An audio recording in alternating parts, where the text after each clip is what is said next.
Hello everyone, welcome to my YouTube channel. आज के video में ICSE class 10 total history and civics का lesson number 4 discuss करेंगे। इसके पहले के और भी लेसन्स की मैंने ऑलरेडी वीडियो बना रखी है। अगर आपको किसी पर्टिकुलर लेसन से रिलेटेड वीडियो चाहिए तो आप कमेंट में लिखिए, मैं उसका लिंक आपको शेयर करूंगी। अदरवाइज आप मेरे चैनल पे जाके भी किसी और लेसन की वीडियोस को देख के चीज़ों को समझ सकते हैं। आज का हमारा वीडियो होगा सुप्रीम कोर्ट चैप्टर नंबर 4 से रिलेटेड। ये सिविक्स का लेसन नंबर 4 है, सुप्रीम कोर्ट। देखिए बेसिकली क्या है कि मेरा जो वीडियो होता है वो पर्टिकुलरली सिर्फ ये नहीं होता है कि आपको लेसन को एक्सप्लेन करना। मेरा पूरा फोकस होता है कि आपको उस लेसन में क्या क्या चीज़ों को पढ़ना है, किस तरीके से आप लेसन को समझें और किस तरीके से उसको लॉन्ग टर्म के लिए याद रखें और क्या क्या चीज़ें उस पर्टिकुलर लेसन से याद रखें, ताकि आप एग्जामिनेशन में उसको as it is examination point of view से प्रिपेयर करके और एग्जाम में लिख पाएं। तो इसलिए मेरे वीडियोस को आप एक बार अगर ध्यान से देखेंगे तो आपको सारी चीजें समझ में आएंगी कि मैं क्या क्या चीजें एक्सप्लेन करने की कोशिश करी। तो चलिए बिना लेट के फटाफट से हम अपने वीडियो को स्टार्ट करते हैं। देखिए सुप्रीम कोर्ट क्या होता है। सुप्रीम मतलब सबसे ऊपर, सबसे हेड। कोर्ट का मतलब क्या है? कोर्ट का मतलब जुडिशियरी, जो कि लॉ एंड ऑर्डर को मेंटेन करता है। अब अगर हम अपने कंट्री की बात करते हैं तो हमारे कंट्री में क्या है? Single integrated system of court है। मतलब हमारे कंट्री में कंट्री के बाकी सारे एक्शंस डिसीजंस के लिए तो बहुत हद तक यूनियन और स्टेट को डिवाइड किया गया है और मोर और लेस वो अपने अपने हेड पे डिसीजंस लेते हैं। बट अगर हम बात करते हैं जुडिशियरी की तो उसके केस में हमारे यहाँ पे सिंगल इंटीग्रेटेड सिस्टम है। अब सिंगल इंटीग्रेटेड सिस्टम हम बोलते किसको है, या सिंगल इंटीग्रेटेड सिस्टम होता क्या है? तो सिंगल इंटीग्रेटेड सिस्टम बेसिकली क्या होता है? Supreme court is the head of the entire system and not only supervises but also exercise control over functioning of other court। मतलब सुप्रीम कोर्ट क्या करता है? अदर कोर्ट को सुपरवाइज ही नहीं करता है, एक्सरसाइज कंट्रोल करता है फंक्शनिंग अदर कोर्ट। मतलब जितने भी अलग अदर कोर्ट हैं उन सबको क्या करता है सुप्रीम कोर्ट? सुपरवाइज करता है, कंट्रोल करता है उनकी फंक्शनिंग को। पहला काम तो ये करता है। There are no separate set of law and a single civil and criminal system operates throughout the country. मतलब पूरे कंट्री में कोई भी सेपरेट सेट ऑफ लॉ नहीं है। क्या चलता है हमारे यहाँ? सिंगल सिस्टम ऑपरेट करता है throughout the country, civil के लिए भी और क्रिमिनल के लिए भी। ठीक है, मतलब ऐसा नहीं है कि सिविल के लिए यूपी में कुछ और होगा, महाराष्ट्र में कुछ और होगा, बिहार में कुछ और होगा, ऐसा नहीं है। सेम लॉ, सेम चीजें थ्रू आउट कंट्री ऑपरेट करती हैं। Next, all cases coming from the lower court can be taken to the higher court and ultimately to the supreme court by way of appeal. मतलब अगर किसी ने lower court में appeal किया, वहां कुछ भी डिसीजन आया, अगर पार्टीज उसको डिसीजन से सेटिस्फाई नहीं है तो लोअर के बाद वो हायर कोर्ट में जा सकती है। अगर हायर कोर्ट के भी डिसीजन से सेटिस्फाई नहीं है तो they can go to supreme court also. But supreme court का जो भी डिसीजन आएगा that is full and final decision and parties have to accept that decision. Below the supreme court stand the higher court of different states and under higher court there is a hierarchy of other subordinate courts। तो इस तरीके से चलता रहता है। ठीक है, तो आपने देखिए आपके यहाँ पे एक हायरार्की भी बना रखा है। सबसे नीचे आता है हमारा सबऑर्डिनेट कोर्ट, सबऑर्डिनेट कोर्ट के बाद है हाई कोर्ट, हाई कोर्ट के बाद है सुप्रीम कोर्ट। सुप्रीम कोर्ट का जो भी हमारा डिसीजन होता है वो फाइनल डिसीजन होता है and all the parties have to accept. अब बात आती है कि हमारे कंट्री में क्यों single integrated system of jurisdiction accept किया गया। मतलब what's the need of this single integrated judiciary. तो बेसिकली क्या था ना, देखिए India has opted for single integrated jurisdictional setup unlike the double judicial setup in the USA. USA में कैसा है? Double judiciary system. हमारे यहाँ क्या हुआ? इन a representative democracy administration of justice assume special significance in view of the right of individual which needs protection against executive and legislative interference. This protection is given by making a judiciary independent of the other two organ of the government। इसी के कारण क्या किया गया कि judiciary जो होगी उसको एकदम इंडिपेंडेंट बॉडी बना दी गई। मतलब हमारे यहाँ बेसिकली डेमोक्रेसी के कारण क्या हुआ, जो एडमिनिस्ट्रेशन था और जस्टिस था, इन दोनों को अलग अलग रखने का जो भी ओपिनियन था वो आया।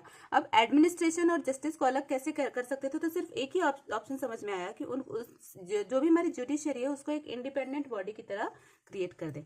देन नेक्स्ट क्या है? An independent and supreme judiciary is an essential requirement of a federal governance. जहां पे भी फेडरल गवर्नेंस है वहां की independent and supreme judiciary essential requirement होती है। In a federal setup there is a constitutional division of power between executive, legislature and judiciary. The Supreme Court not only safeguard the distribution of these power but also prevent any action that violate the limitation imposed by the constitution। ठीक है, तो इसके कारण भी हमारे यहाँ independent कह सकते हैं कि जुरिडिक्शन आया। नेक्स्ट क्या रीजन था? N independent and impartial judiciary is an essential requirement for ensuring human rights and protecting democracy. क्योंकि हमारी कंट्री डेमोक्रेटिक है, डेमोक्रेटिक के लिए डेमोक्रेसी को हम तभी प्रोटेक्ट कर सकते रख सकते हैं जबकि जो भी लॉ एंड ऑर्डर मेंटेन करने वाली जो भी एंटिटी होगी उसको एकदम इंडिपेंडेंट राइट होगा कि they can take their independent decision, उनको किसी चीज में किसी का भी इंटरफेरेंस नहीं होगा। तो डेमोक्रेसी को मेंटेन करने के लिए, ह्यूमन के राइट्स को प्रोटेक्ट करने के लिए भी हमको किस चीज की जरूरत हो गई? तो हमको जरूरत हो गई यहाँ पे इंडिपेंडेंट एक इंटीग्रेटेड सिस्टम ऑफ ज्यूरिडिक्शन की। इसके कारण ही हमारे यहाँ सिंगल इंटीग्रेटेड जुडिशरी आया। तो अभी यहाँ पे आपका एक क्वेश्चन क्या बनता है? तो हमारा क्वेश्चन यहाँ पे बन सकता है, what is single integrated system, why it is needed for country like India. Clear? तो आप अगर इसको प्रिपेयर कर लेंगे तो बेसिकली आपका ये पूरा पोर्शन तैयार हो जाएगा। साथ ही साथ कह सकते हैं एक बहुत ही इंपॉर्टेंट टॉपिक आपका इस लेसन का तैयार होगा।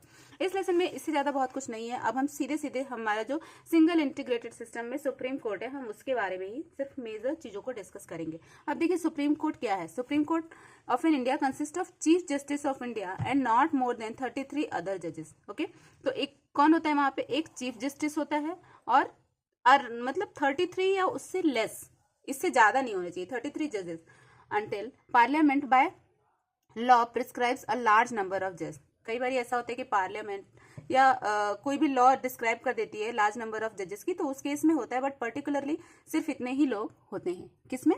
सुप्रीम कोर्ट के कंपोजिशन में।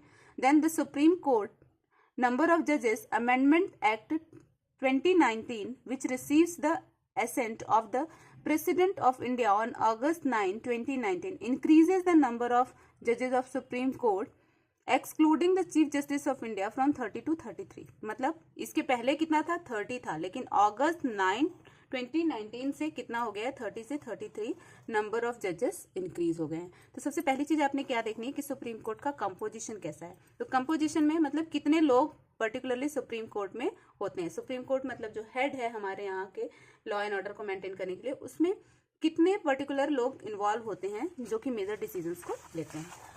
तो ये तो हमारी पहली चीज हो गई। अब नेक्स्ट देखिए, सबसे पहले हमने क्या डिस्कस कर लिया? कंपोजिशन सुप्रीम कोर्ट का। अब नेक्स्ट हमारा क्या है? Qualification and appointment as a जज ऑफ सुप्रीम कोर्ट। अब कोई भी नहीं है चाहेगा कि हमको जज बना दिया जाए, कोई भी अगर लॉ करके, तो ऐसा नहीं होगा। पर्सन के पास कुछ पर्टिकुलर क्वालिफिकेशंस होनी चाहिए।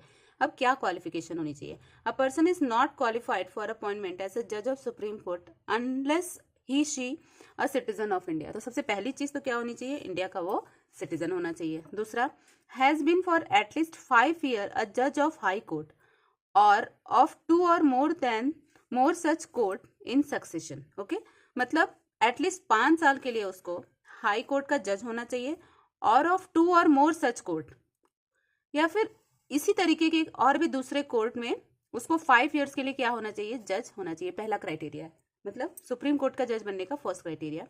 फर्स्ट तो आपका सिटीजन हुआ है, ये second criteria. Then has been for at least 10 year and advocate of high court or of 2 or more such court in succession. समझे? तो मतलब 10 ईयर के लिए क्या होना चाहिए उसको? एडवोकेट होना चाहिए। कहाँ का? हाई कोर्ट का। मतलब सबऑर्डिनेट कोर्ट से काम नहीं चलेगा, बेसिकली हाई कोर्ट का ही होना है। Then is in the opinion of the president a distinguished jurist. मतलब प्रेसिडेंट के ओपिनियन में एकदम डिस्टिंग्विश्ड जूरिस्ट होना चाहिए। ये 3 क्राइटेरिया होगा किसी पर्सन के अंदर, तभी वो क्या कर सकता है? सुप्रीम कोर्ट का जज बन सकता है। अब ये क्राइटेरिया फुल करने के बाद अचानक से आप नहीं चले जाएंगे, उसके बाद भी एक अपॉइंटमेंट का प्रोसीजर होता है। तो क्या होता है अपॉइंटमेंट का प्रोसीजर? एवरी जज of supreme court is appointed by the president of India in constitution with the जज of supreme court and high court. समझ में आ रही बात? मतलब किसके कंसल्टेशन से बनते हैं? कंसल्टेशन होता है जज supreme court and high court के जजेस से, और बनाता कौन है? By president of India. Beside the Council of Ministers, in case of appointment of judge other than the Chief Justice, the Chief Justice of India shall be consulted. Consultation would generally means concurrence. In case of the Chief Justice, usually the senior most judge of the Supreme Court is appointed. समझ में आ रही बात आपको? When the chief justice is unable to perform the duties of his office by reason of absence or otherwise the president may appoint other जज of supreme court as the acting chief justice. Clear हो रहा है बात? क्या समझ में क्या बोल रहे हैं इसमें?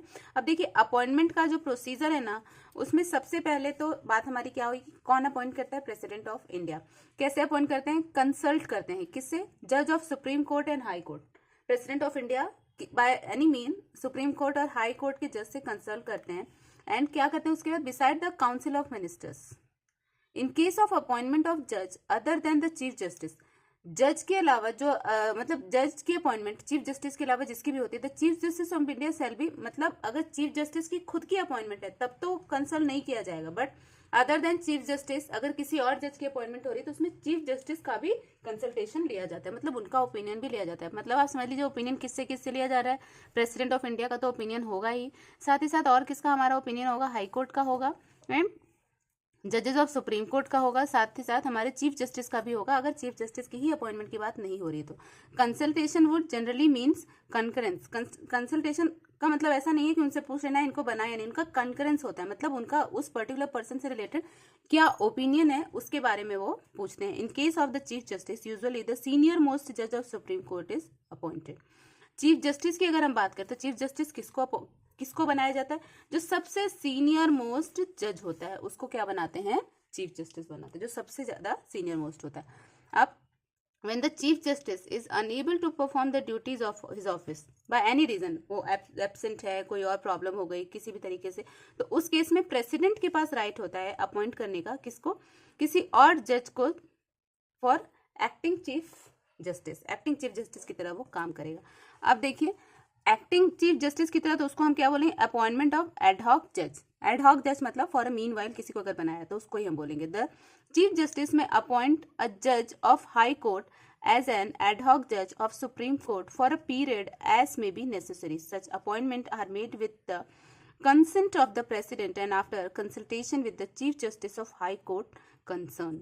The Chief Justice may at any time with previous consent of President request attendance of retired judge of Supreme Court or High Court to act as judge of Supreme Court. ठीक है, तो कई बार क्या होता है ना कि चीफ जस्टिस कभी भी ये भी रिक्वेस्ट कर सकता है कि कोई भी रिटायर्ड जज हैं उनको भी बुला करके एक्ट कर मतलब एज अ हाई कोर्ट के लिए, हाई कोर्ट की कोई या सुप्रीम कोर्ट के जो भी रिटायर्ड जज हैं उनको भी सुप्रीम कोर्ट के जज की तरफ for a meanwhile appoint कर सकते हैं। उसी को हम क्या बोलते हैं? एडहॉक जजेस। देन हमने पहली चीज क्या पढ़ी थी? हमने पहला पढ़ा था उनका क्या प्रोसीजर होता है, मतलब कंपोजिशन क्या होता है। कंपोजिशन के बाद हमने पढ़ा क्वालिफिकेशन क्या है। क्वालिफिकेशन के बाद we had studied about appointments. Then appointments of ad hoc जज। अब एडहॉक जज का मतलब क्या होता है? मतलब थोड़े टाइम पीरियड के लिए अगर किसी को जज बनाया जा रहा है तो उसका अपॉइंटमेंट, और वो किसको बनाया जाता है। देन टर्म ऑफ ऑफिस, मतलब कितने साल के लिए वो ऑफिस में रहते हैं। द जज of supreme court shall hold office until he she attain the age of 65, मतलब 65 ईयर्स तक जब तक वो ना हो जाए तब तक वो जज रहते हैं किसके? सुप्रीम कोर्ट के। अ जज may resign his office by submitting his resignation letter to the president. अब जज क्या कर सकता है? रिजाइन भी कर सकता है प्रेसिडेंट को अपना रेजिग्नेशन लेटर दे करके, मतलब कुछ अगर फैमिली इशू है, कोई और प्रॉब्लम है, अगर वो कंटिन्यू नहीं कर पा रहे हैं बाय एनी रीजन तो वो रिजाइन भी कर सकते हैं। देखिए यहाँ पे आपको एक प्रॉपर चार्ट बना के दिया हुआ है। क्या है? प्रेसिडेंट अपॉइंट्स किसको? Chief justice of India. President ने किसको अपॉइंट किया? चीफ जस्टिस ऑफ इंडिया को अपॉइंट किया। देन जजेस ऑफ सुप्रीम कोर्ट को भी कौन अपॉइंट करता है? प्रेसिडेंट ही अपॉइंट करता है। लेकिन जब इनका अपॉइंटमेंट होता है तो इनसे भी कंसल्ट किया जाता है, बट इनका अपॉइंट होता है तो ही इनसे कंसल्ट नहीं किया जाता।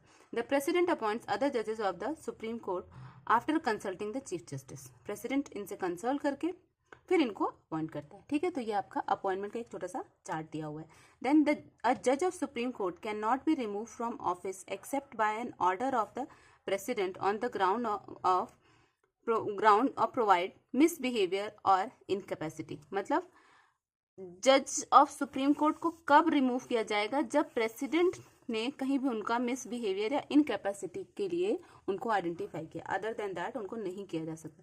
Such an order is passed after an address by each house of parliament supported by majority of total membership of that house and by majority of not less than 2/3 of the member of the house। अब आप देखिए कितनी बड़ी चीज है कि अगर किसी भी सुप्रीम कोर्ट के किसी भी एक जज को हटाना है तो उस केस में क्या होगा कि वो सेम मैटर जो है वो पार्लियामेंट में जाएगा और पार्लियामेंट के दोनों हाउसेस में जाएगा और दोनों हाउसेस में उसको पास करवाना होगा। कोई भी चीज पार्लियामेंट में पास कब होती है, जब 2/3 ऑफ जो पार्लियामेंट के मेंबर्स होते हैं वो उस पर्टिकुलर चीज के लिए अग्री कर जाते हैं, उनसे सहमत होते हैं, उसके बाद ही वो पास होती है। तो ये एक्चुअल में this is a tough task. इससे रिलेटेड भी एक क्वेश्चन यहाँ पे अराइज हो सकता है कि हाउ टू रिमूव द जज ऑफ सुप्रीम कोर्ट। ओके, यहाँ पे मैं क्वेश्चन लिख देती हूँ, how to remove supreme court जज। क्लियर? देन ये पूरा प्रोसीजर है इसका। देन इस प्रोसीजर को बोलते क्या है? This procedure is known as impeachment. इस प्रोसीजर को हम क्या बोलते हैं? इम्पीचमेंट। या फिर डायरेक्ट ये क्वेश्चन आ सकता है कि व्हाट इज इम्पीचमेंट। ओके, तो इन दोनों में से कोई भी क्वेश्चन आएगा, you have to answer this only. Then in May 1993 a motion of impeach a judge of the Supreme Court, Justice V. Ramaswamy, failed to get the support of majority of total membership of the House Lok Sabha. That was the first even ever move in the history of India to impeach the judge of Supreme Court. ये पहली बार अभी तक के पूरे history में हुआ है, first एक ही पर्सन के साथ इम्पीचमेंट, और ये हमारा फर्स्ट है जस्टिस वी रामास्वामी के साथ, जिनको की मेंबरशिप की मेजॉरिटी नहीं मिली थी। तो ये भी क्वेश्चन यहाँ पे अराइज हो सकता है कि कौन से ऐसे हमारे अभी तक के जस्टिस रहे हैं जिन्होंने इम्पीचमेंट वाली कंडीशन को फेस किया है, जिनके साथ इम्पीचमेंट एप्लीकेबल हुआ है। Then seat of supreme court, a supreme court shall set in Delhi or in any other place as the chief justice may decide with the approval of the president. मतलब दिल्ली में बैठ सकते हैं या किसी और प्लेस में भी वो बैठ सकते हैं। Chief justice may decide with the approval of the president, लेकिन उनको क्या करना होगा? प्रेसिडेंट से अप्रूवल लेना होगा। ठीक है, तो यहाँ तक में हमने पर्टिकुलरली किस तरीके से सुप्रीम कोर्ट का कोई भी पर्सन जज बनता है और चीफ जस्टिस बनता है, ये सारी चीजें अभी तक हमने डिस्कस कर ली। अब इसके बाद हमारा नेक्स्ट टॉपिक क्या है? Independence of judiciary from the control of executive and legislator. Independence क्या है या किस तरीके से हम ये एंश्योर करेंगे कि यस हमारी जो जुडिशियरी है वो इंडिपेंडेंट बॉडी है, अकेले ही रह के काम करती है। तो ये सारी चीज़ों को अभी आगे हम डिस्कस करते हैं। Independence of judiciary is ensured by the following devices. मतलब हम किस बेसिस से बता सकते हैं कि हमारी जो जुडिशियरी है वो एक इंडिपेंडेंट बॉडी की तरह इंडिया में वर्क करती है। नेक्स्ट वीडियो में नेक्स्ट लेसन के साथ, तब तक के लिए take care, goodbye, have a nice day.